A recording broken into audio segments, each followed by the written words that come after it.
Today we will discuss kinetics of polymerization, that is unit number 2 of polymer chemistry. As you know, chemical kinetics deals with the study of rate and mechanism of reactions. So kinetics of polymerization में हम क्या discuss करेंगे?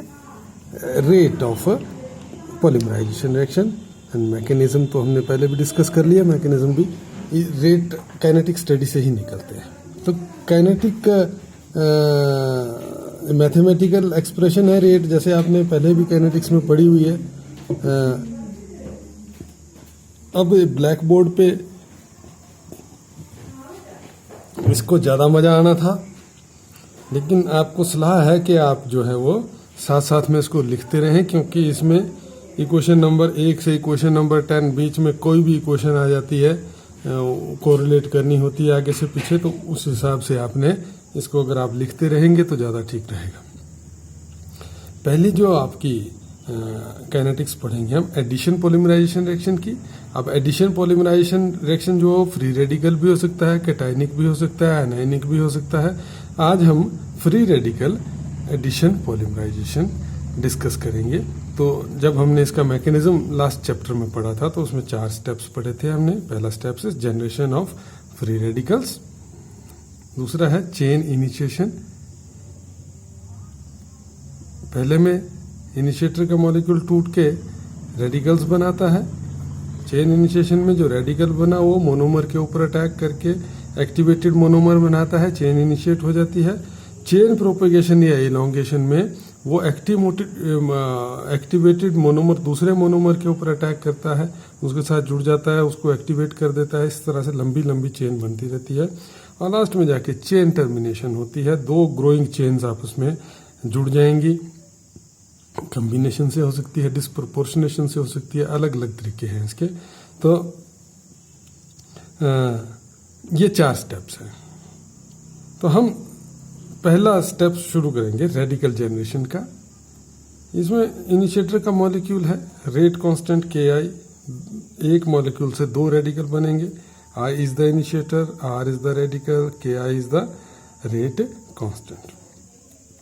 सो rate is equal to -dr upon dt, that is equal to K2KI into concentration of I.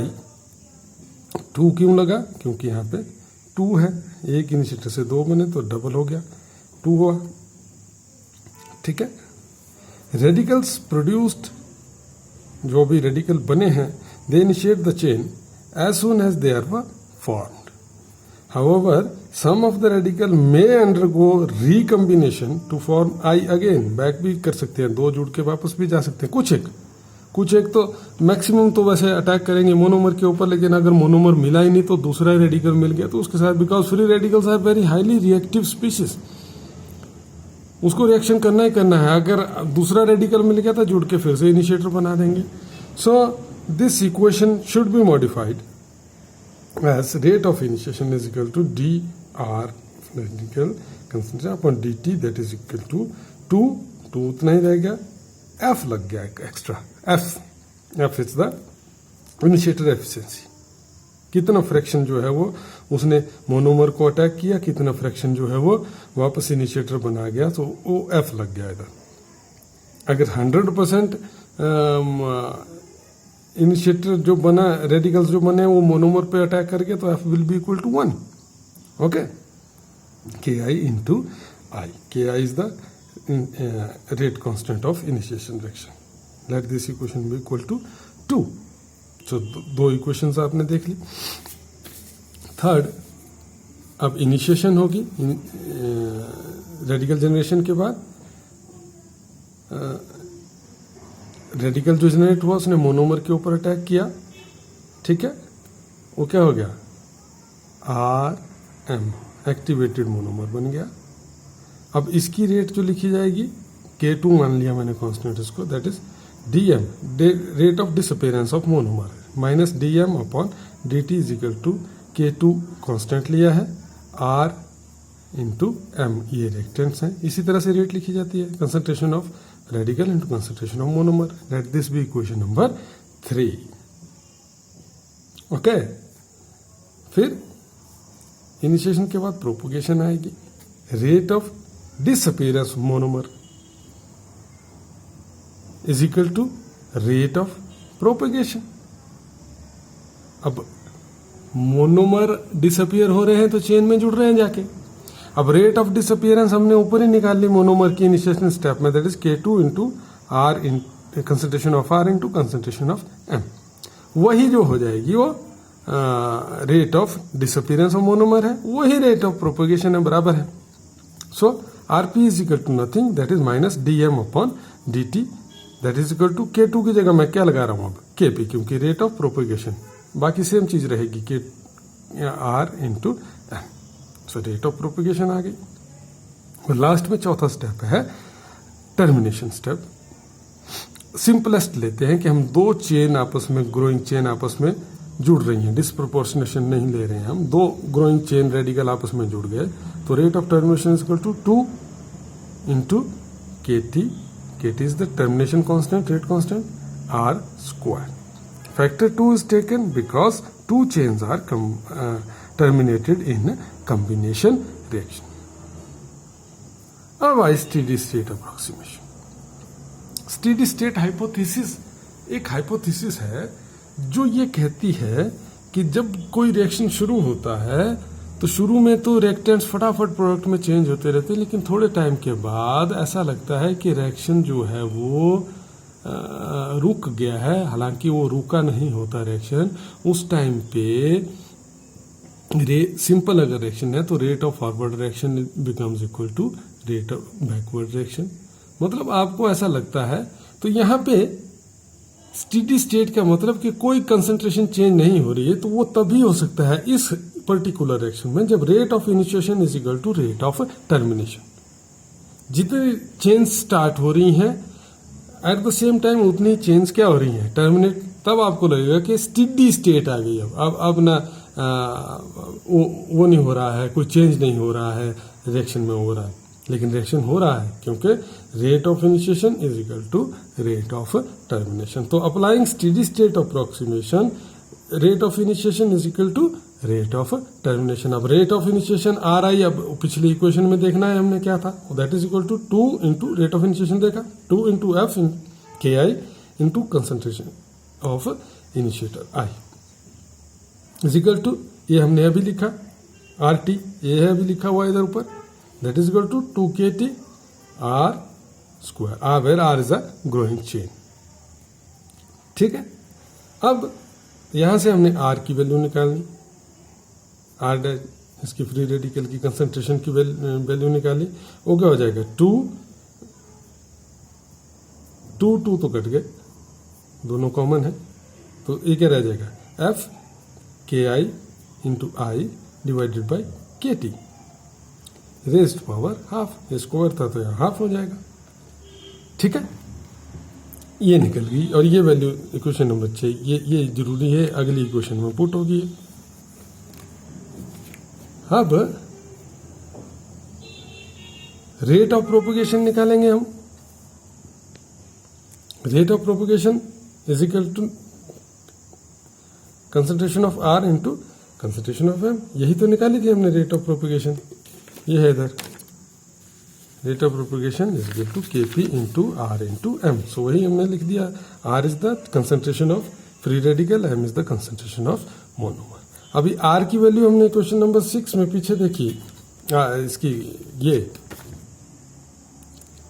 ये value initiator concentration की हमने ये वाली value इस इक्वेशन में पुट कर दी, putting R dash is equal to F into KI into concentration of initiator divided by KT raise to power half.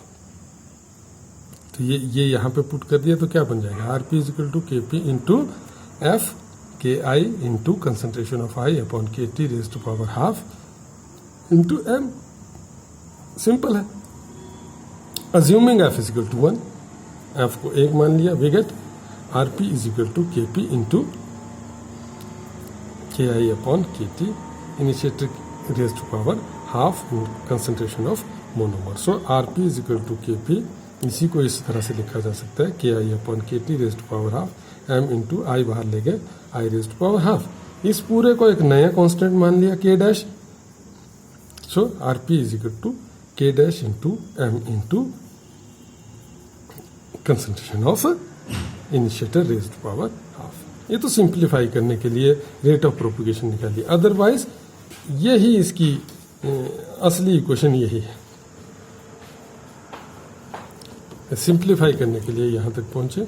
अब ओवरऑल रेट है, overall rate of reaction depends upon the rate of disappearance of monomer, so minus D I upon D M is equal to, वो किसके ऊपर depend करती है, rate of initiation plus rate of propagation.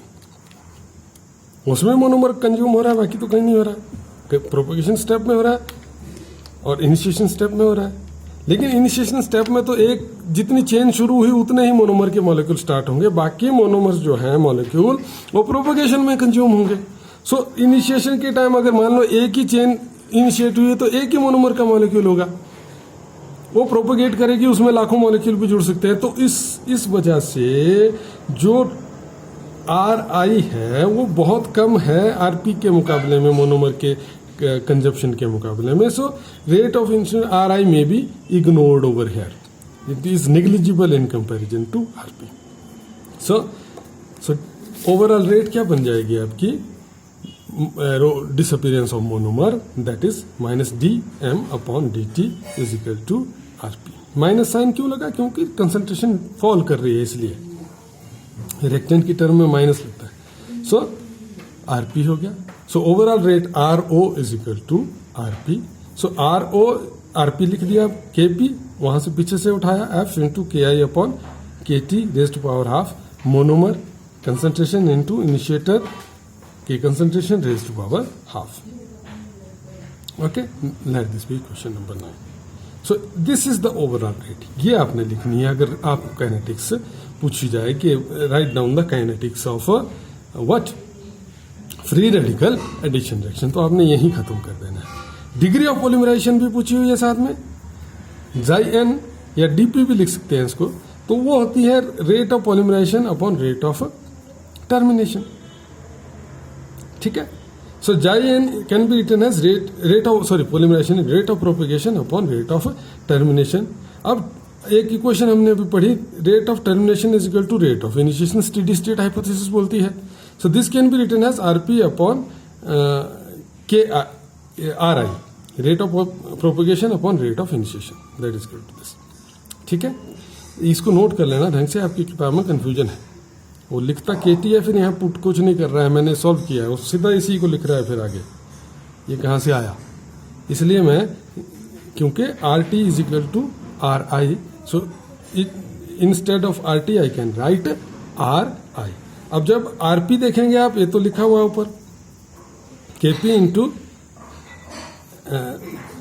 F K I upon K T raised to power half M initiator concentration raised to power half, ये rate of initiation है 2f K I into concentration of I. So जब हम इसको गुणा भाग काटाफाटी करेंगे तो आपके पास ये रह जाएगा, केपी रह गया, एम रह गया, ये कट गया सारा, तो इसके ऊपर क्या आ जाएगा, इसका हाफ हो जाएगा, raised to power half. Initiator यहाँ फुल है, ये भी कट गया, इसका भी क्या रह जाएगा, हाफ। सो ये क्या रह गया, K P into M upon two तो नहीं कटेगा, एफ यहाँ कट गया, रेज्ड टू पावर हाफ रह जाएगी, ये भी इधर बाहर ही आएगा, ये ब्रैकेट बाहर से आएगा, 2f K I K T raised to power half I raised to power. तो इस तरह से आपने क्या करना है, इसको लिखना है। अब ये सारे के सारे को एक नया कांस्टेंट अगर हम मान लें के डबल डैश, तो इसको क्या लिख सकते हैं हम, K double dash concentration of M upon I raised to power half, क्योंकि ये तो कांस्टेंट है टर्म सारी। सो इस तरह से ये डिग्री ऑफ पॉलीमराइजेशन आई। Okay, I think this is sufficient for today. इसको आप पढ़ो और लिखो, उसको याद करो, इजी होती है काइनेटिक्स। एक बार आपके समझ में आ गई तो आपको बड़ा भारी याद करने की ज़रूरत नहीं पड़ेगी, इसको आप डिराइव करो और अपने आप ये याद रहेगी आपको। Okay, thank you.